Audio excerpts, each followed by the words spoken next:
BRK news channel చూస్తున్నటువంటి ప్రేక్షకులందరికీ నా యొక్క హృదయపూర్వక నమస్సుమాంజలు. నేను మీ డాక్టర్ డి బాలకృష్ణన్, ఆయుర్వేద వైద్యరత్న శ్రీ కౌశిక్ ఆయుర్వేద మల్టీథెరపీ హాస్పిటల్ దిల్సుఖ్నగర్ హైదరాబాద్ నుండి మాట్లాడుతున్నాను. సో ఈ మధ్య కాలంలో చాలామందికి వయసుతో నిమిత్తం లేకుండా మోకాళ్ళ నొప్పులు వస్తున్నాయి. అసలు ఆ నొప్పులు ఎందుకు వస్తున్నాయి, రావడానికి గల కారణాలు ఏంటి, వస్తే ఎలాంటి జాగ్రత్తలు తీసుకోవాలి, రాకుండా ఏమైనా నివారణ ఉపాయాలు ఉన్నాయి, వచ్చాక మరి ఆయుర్వేద వైద్య విధానంలో ఎలాంటి వైద్య చికిత్సా పద్ధతులు ఉన్నాయి, ఈ విషయాలన్నింటినీ సవివరంగా సహేతుకంగా తెలుసుకుందాం. సో మోకాళ్ళ నొప్పులు ఎందుకు వస్తాయి, కారణం చూడాలి.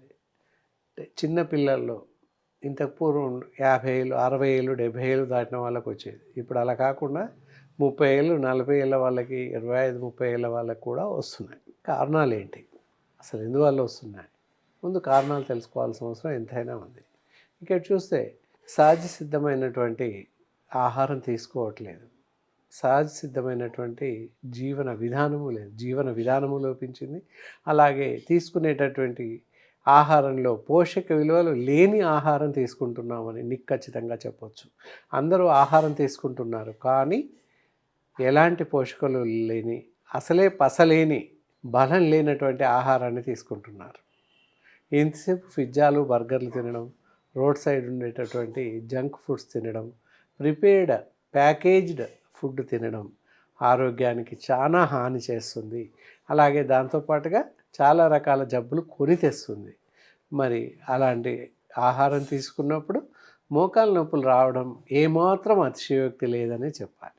ఇది ఆహారం విషయంలో. ఇక చూస్తే ఇంకో కారణం ఏంటి, మనం జీవిస్తున్నటువంటి జీవన శైలి సరిగా లేదని చెప్పాలి. చిన్నతనం నుండి 5 ఏళ్ళు 4 ఏళ్ళు 5 ఏళ్ళు పిల్లోడు స్కూల్కి వెళ్తున్నప్పుడు మొదలవుతుంది వాళ్ళకి భారం. వీపు పైన వాళ్ళ వయసుకు మించిన బరువుతో బ్యాగులు, చేతిలో క్యారియర్, ఇంకొక చేతిలో ఇంకొక గొడుగో ఇలాంటివి పట్టుకొని 4-5 ఫ్లోర్లు ఎక్కుతూ వెళ్ళిపోతుంటారు పిల్లలు. సో భుజం పైన చాలా బరువు పడుతుంది. అదంతా వీపు పైన పడి స్పైనల్ కార్డ్ పైన పడుతుంది. అలాగే మోకాళ్ళ పైన కూడా బరువు పడుతుంది ఆ వయసులో. అది అప్పుడేం తెలియదు, అదంతా కూడా భవిష్యత్తులో తెలుస్తుంది. అలాంటి విపరీతమైనటువంటి అలవాట్ల వల్ల ఈ మధ్య ఏజ్లో 25 ఏళ్ళు 30-40 ఏళ్లలో అందుకే మోకాళ్ళ నొప్పులు వస్తున్నాయని చెప్పకనే చెప్పవచ్చు. తర్వాత పిల్లలకు కానీ పెద్దలకు కానీ ఫిజికల్ ఎఫిషియన్సీ, ఫిజికల్ ఎక్సర్సైజ్ ఏవీ లేవు. చిన్న పిల్లల్లో ఇంతకుముందు ప్రతి స్కూల్కి ప్లే గ్రౌండ్ ఉండేది, ఏ స్కూల్కి ప్లే గ్రౌండ్ లేదని చెప్పొచ్చు. గవర్నమెంట్ స్కూల్స్ మినహాయిస్తే మిగతా ఎలాంటి స్కూల్స్కి, ఏ స్కూల్స్కి కూడా ప్లే గ్రౌండ్స్ లేవని చెప్పొచ్చు.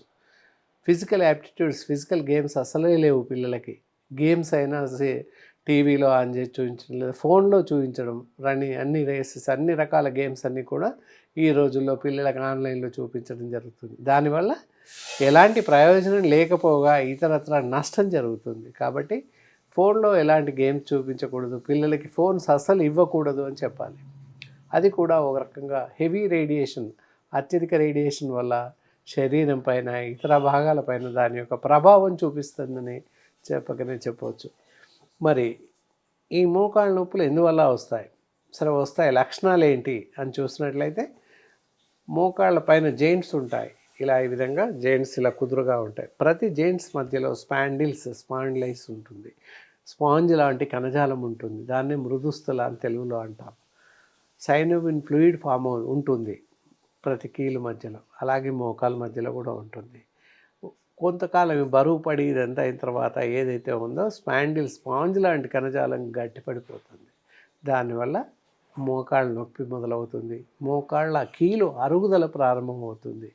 మంటలు పోడ్లతో నొప్పి, లేదా కొన్ని సందర్భాల్లో కాలు వాచిపోయి నొప్పి ఏర్పడుతుంది. ఇలా ఈ విధంగా వస్తుంది. కారణాలు ఇవి అన్నమాట. దానివల్ల ఆ ప్రభావం వల్ల మోకాళ్ళ నొప్పి రావడానికి అవకాశాలు ఎక్కువగా ఉన్నాయి. మరి రాకుండా ఎలాంటి జాగ్రత్తలు తీసుకోవాలి చూసినట్లయితే, ఇప్పుడు ఉన్నటువంటి పట్టణాల్లో చాలా ఫ్లోర్స్ 1, 2, 4, 5 ఫ్లోర్స్లో ఉంటున్నాయి. ఒక్కొక్కరు కూడా 2వ ఫ్లోర్, 3వ ఫ్లోర్, 2nd, 4th ఇలా ఒక్కొక్క అంతస్తులో ఉంటున్నారు. మెట్లు ఎక్కడం దిగడం సహజమే, కానీ మెట్లు ఎక్కుతున్నప్పుడు కానీ దిగుతున్నప్పుడు కానీ సైడ్ పారాఫిట్ ఫాల్ పట్టుకొని మెల్లిమెల్లిగా ఒక్కొక్క మెట్టు చొప్పున దిగడం ఎక్కడం చేస్తూ ఉండాలి. లిఫ్ట్ ఉన్నట్లయితే లిఫ్ట్ వాడుకోవడం ఎంతైనా అవసరం. అంతేకాని ప్రతిదానికి మెట్లు దిగుతూ గబగబా ఎక్కుతూ దిగుతూ చేయకూడదు. ఇవి జాగ్రత్తలు కొంత పాటిస్తే మోకాళ్ళ నొప్పులు రాకుండా కొంత కాపాడుకోవచ్చు. అవసరమైతే తప్ప మెట్లు ఎక్కడం దిగడం చేయకూడదు.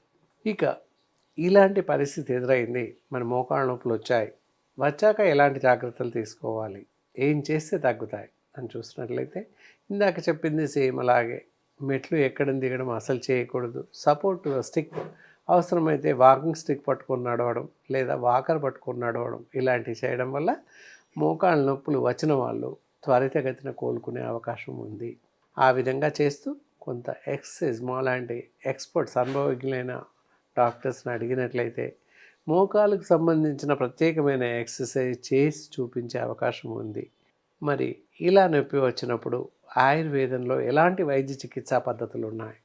ఈ రోజుల్లో కీళ్ళు అరిగిపోతున్నాయి, సెకండ్ స్టేజ్, ఫోర్త్ స్టేజ్, తొందరగా ఆపరేషన్కి వెళ్ళాలి, కీళ్ళు మార్చుకోవాలని చెప్తున్నారు. నీ ట్రాన్స్ప్లాంటేషన్ షుడ్ బి దేర్ అని డాక్టర్స్ అంతా చెప్తున్నారు.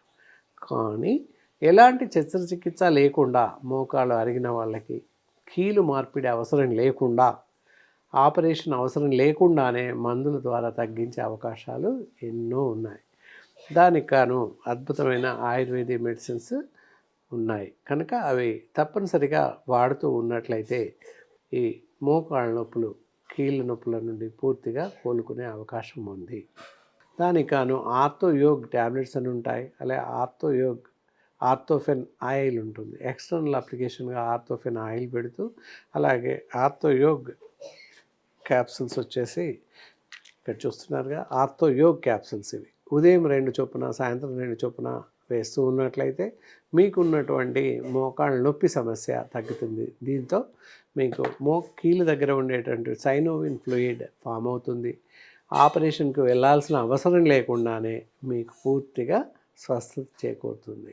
కాబట్టి ఎవరైనా మోకాళ్ళ నొప్పితో బాధపడుతున్నట్లయితే, ఆపరేషన్ ఎవరికైనా సజెస్ట్ చేసినట్లయితే ఆపరేషన్కి వెళ్ళకుండా నేరుగా మమ్మల్ని సంప్రదించినట్లయితే మీకు ఈ మందులు ఇచ్చి తగ్గించే అవకాశం ఉంటుంది.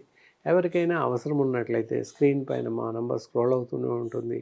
ఫోన్ చేసి నేరుగా మాతో సంప్రదించవచ్చు. మీ సమస్యల్ని మాతో పంచుకోవచ్చు. ఈ కార్యక్రమం మీకు పూర్తిగా నచ్చిందని అనుకుంటున్నాను. మళ్ళీ మరో కార్యక్రమం ద్వారా మీ ముందు ఉంటాను. సెలవు.